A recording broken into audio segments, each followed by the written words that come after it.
defense mechanism is what happens when somebody was either picked on as a kid, maybe they were bullied for something, right? The way they look, their family's income, the way they dress, their weight, whatever it is, right? The food they eat, they were picked on. And, no one should be picked on, but it happens. And they constantly felt compared, right? Maybe they had a sibling that they felt like that was the perfect kid. And so there's this comparison that's formed in their mind. They're constantly defending themselves. And so when they get older, right, they oftentimes try to do something to compensate for it, whether it's they lose weight, they get in like tip-top shape in an unhealthy way, they learn how to make really good money, they become the most successful in their class, they graduate and have a really good career, they have nice things. It's like, hey, look at me now. But as they got older, typically a teenage years, they told themselves, they made an undying promise to themselves that they never, ever would get picked on again. They told themselves that no matter what, I will defend myself. If no one else is going to do it, I will defend myself. No one's ever going to offend me.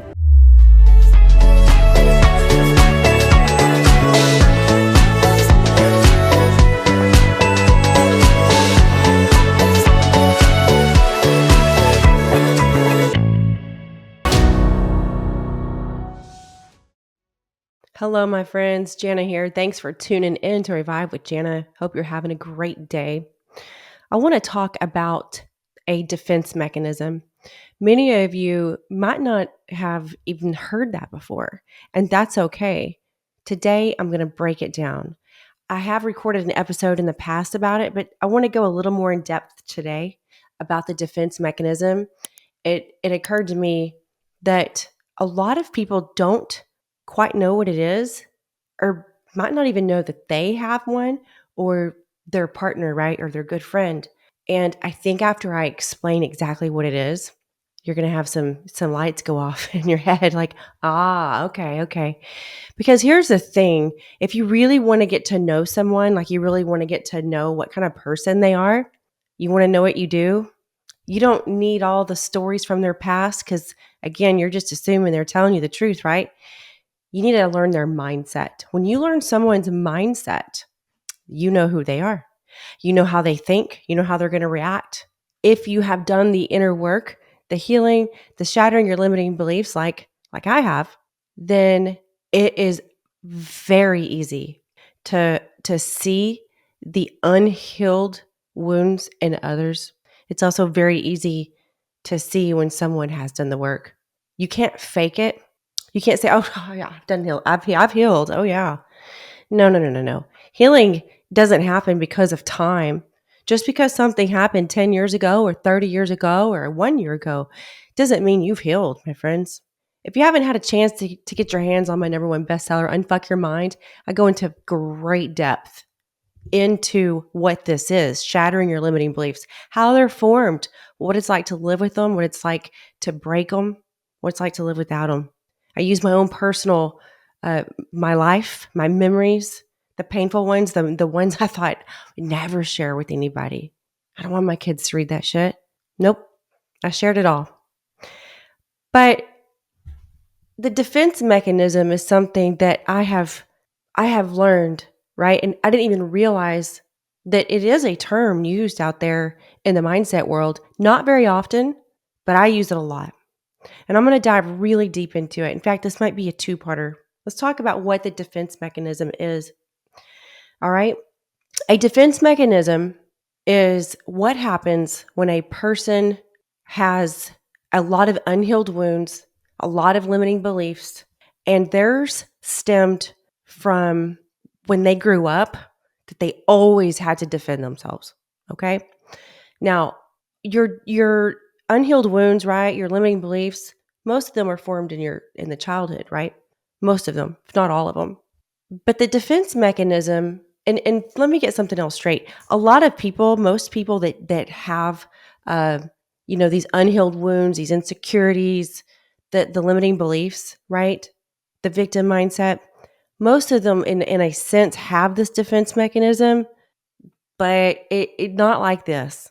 So stay tuned and listen to what I have to say. I promise you're going to be glad you did. So defense mechanism is what happens when somebody was either picked on as a kid, maybe they were bullied for something, right? The way they look, their family's income, the way they dress, their weight, whatever it is, right? The food they eat, they were picked on. And, no one should be picked on, but it happens. And they constantly felt compared, right? Maybe they had a sibling that they felt like that was the perfect kid. And so there's this comparison that's formed in their mind. They're constantly defending themselves. And so when they get older, right, they oftentimes they try to do something to compensate for it, whether it's they lose weight, they get in like tip-top shape in an unhealthy way. They learn how to make really good money. They become the most successful in their class. They graduate and have a really good career. They have nice things. It's like, hey, look at me now. But as they got older, typically a teenage years, they told themselves, they made an undying promise to themselves that they never ever would get picked on again. They told themselves that no matter what, I will defend myself. If no one else is going to do it, I will defend myself. No one's ever, ever going to offend me. Huh. Oh, fucking A. And every time they defend themselves, even when half the time they didn't need to, because what they perceived was, an offense, it wasn't. Every time they did it, they're like, yep, no one's going to do it. I mean it. Yep, taught them. It's really, really sad because these people don't understand that most of the time what they thought took place in their head as they got older in an adult conversation with maybe best friend, partner, someone close is not really what happened. Okay? When you have a defense mechanism, you're never ever listening to anyone. Maybe a superficial surface level conversation relationship, right? Because there's not a lot of depth. But when it comes to the more meaningful, deeper relationships, they don't ever really listen to what you're saying. And it might seem like they're a good listener, but they're not. And they don't realize it because subconsciously they form this defense mechanism and they're listening to defend, right? Just think about their brain like this computer scanner, and they're just like someone dribbling a basketball, right? They're dribbling a basketball. They're running in place. But they're not getting anywhere. They're dribbling the basketball, but they never make a shot. They're just, whoa, what do I need to defend? They are listening to you to defend. They're not even listening to understand. No matter what you say to them, I don't care if it is involving a pickup time, logistics, or it's an in-depth conversation because, hey, we need to talk about our relationship. They're never really listening. That's constant like, what do I need to defend? What do I need to defend? Running in place. What do I need to defend? And as soon as you say something that they perceive as an offense to them, that is it. The conversation goes sideways and it's defend, right? But let's break that down more. So if you're watching on YouTube, hello, I'm going to be reading from my from my notes of everything I wrote. The reason those with a defense mechanism constantly interrupt you, finish your sentence with their made-up assumption, and then proceed to answer the made-up assumption sentence that they finish for you is because it's easier for them to assume by finishing your sentence than answering and replying themselves as if it is what you would have said, because it softens the perceived blow for them and how triggered they would be. That is how they protect themselves from ever feeling judged, criticized, compared less than, or held accountable. These type of people often want to see other people pay for their actions. Like, you hurt me, so I'm going to ghost you. I'm not really going to talk to you. I don't really want to hang out anymore. No. They don't care if you're an adult or you're a kid. If they feel slighted by you, it will be known. They will have a hissy fit, a meltdown, and you're wondering what the fuck just happened.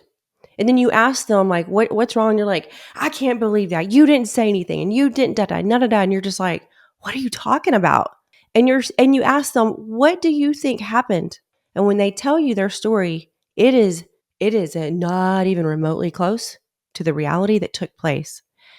It's a little scary, to be honest with you. I've encountered this way too many times. It's frustrating as fuck. But there's been a few times where there were a few other adults in the room.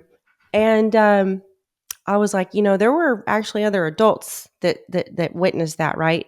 And when pinned up against a wall, they're like, well, I that's what I thought happened. I mean, that's what I thought. It's what it seemed like to me. And you're like, whoa, no accountability. That's not even remotely close to what happened. They have a really hard time being accountable for their actions without doing what I call shared blame. I'm coining that term, never heard it before, but shared blame.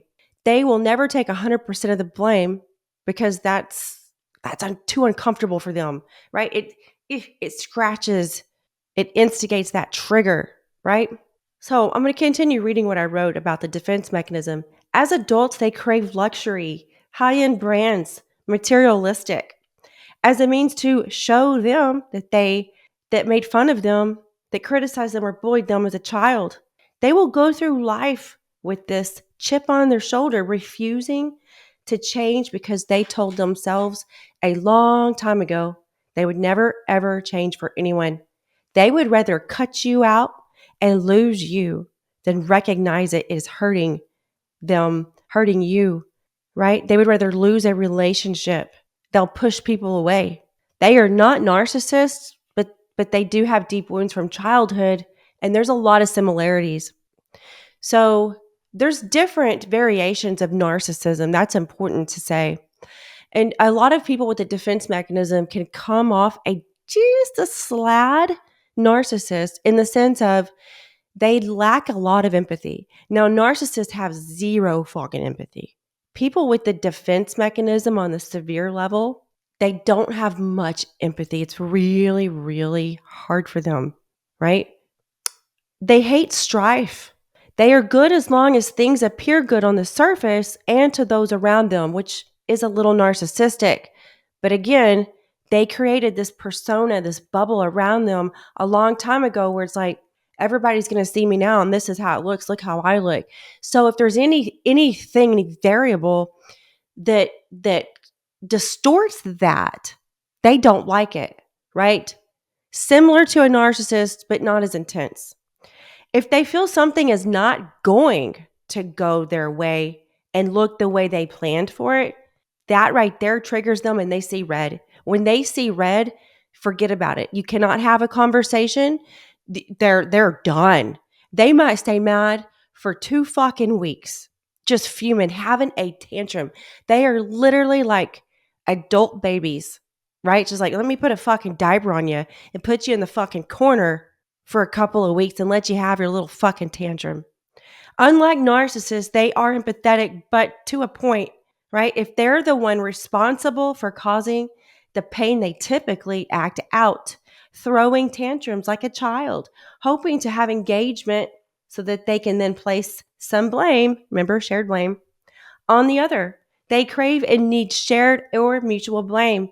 It's very hard for them to take 100% responsibility. Their go-to excuse is, I will always defend myself. This allows them to feel better for their actions while pushing away responsibility. They will ghost you, ice you out, and cut you out of their life because they need to feel wanted, and this is their way of getting you to go after them. Do not do it. Have boundaries. They often hold themselves to really high standards, rarely deviating, and get upset if not achieved. This is because those high standards are put in place by themselves so that there is no way anyone can bully them or criticize them again. The old "look at me now" payback that they live with in their mind. You can even have a potential breakthrough with them where they seem to understand that they have a defense mechanism and how it is causing strife and how it is really the culprit into your relationship problems. And you were like, holy shit, they got it. They got it. I got through to them. They see it. They recognized it. They actually just admitted that all of these things I've been trying to tell them were defense mechanisms that they've been thrown in my face and being ugly to me about. They actually just admitted that they know. They know the truth. They know how they were. They know they need to work on it. So you can even have a potential breakthrough with them when they seem to understand how their defense mechanism is causing tension, arguments, and distance. However, no changes are ever made because it is so very hard for them to admit it, enough to heal their inner wounds from childhood that birthed their defense mechanism. You might even be met with resistance, which is typically them telling you, it's not just me. You need to change and do some things differently too. It isn't just me. And then my personal favorite, I mean, I've taken accountability and I've admitted my faults in part in all of this, but you also need to change, not just me. I won't take all the blame when it wasn't all me. What they fail to realize is it was 100% them, all of them. That statement alone from them is exactly what ruins relationships and pushes loved ones and friends away. Yet they never see it that way and they never will. They will pout, ice you out, and that's it. So if you have anyone like that in your life with a defense mechanism, it's really, really, really hard to have relationships with them. It's really, really hard. And what happens is that they're really good at surface level friendships, right? They're typically good with business stuff. But the deeper relationships, though they may start off really great, what happens is that your lives get intertwined with each other. And what is one thing that must take place in any relationship for it to make it through the hard times, for it to be the best and healthiest it can be? You must be able to have absolute best communication ever. You have to be able to have the hard talks. You have to be able to talk to each other and share your feelings. Well, if when you share your feelings, it has anything to do with them, good luck. It will then become a tit for tat, like playing fucking ping pong. And I'll tell you what, from personal experience, it wears you the fuck out. You love them so very much. You see through it. When you've done the inner work, you've done the healing, it's very, very easy to see these in other people. They don't understand how easy it is. They have built this shell around themselves and it's almost impenetrable. And sometimes you wonder, maybe they have to learn the hard way, right?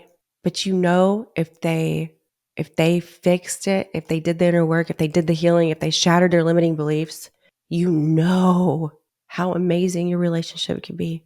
You know the passion, the happiness, the depth, the love, the fire, the confidence. You know what your relationship could be.